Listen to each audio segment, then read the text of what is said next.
Ikaze ku makuru ajyanye n'umutekano rwose biri kuvuga ko polisi yarashe ibisambo bitanu byari byarayogoje abaturage hasigara 37 bigishakishwa. Ni inkuru yanditswe ku itariki 19 z'ukwa gatandatu 2024 saa 8 n'igice ndetse n'Indacyayisenga Fred. Ku mugoroba wo kuri uyu wa kabiri abapolisi ba Migori muri Kenya barashe abantu batanu bakekwaho kuba mu gatsiko k'ibisambo nyuma yo kubashakisha iminsi.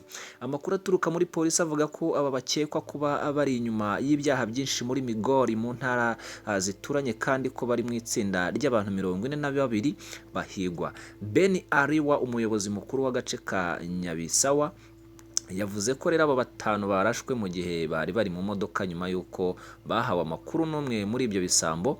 Ben yavuze ko ibi bisambo byazengereje umujyi wa Nairobi.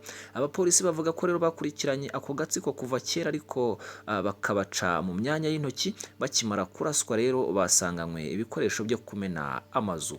Imirambo y'ibi bisambo rero yakusanyirijwe mu nzu imwe nyuma yimurirwa mu bitaro bya Migori kugira ngo hakorwe iperereza. Polisi kandi izakoresha indangamuntu kugira ngo hemezwe neza umwirondoro w'ibyo bisambo. Aho rero ngaho ni muri Kenya nuko bihagaze. Polisi ikomeje gukora icyo bita igikwekweto cyangwa umukwabo ku bisambo byayogoje abaturage. Reka rero tugushimira cyane kubwo gukurikira inkuru zacu zigezweho.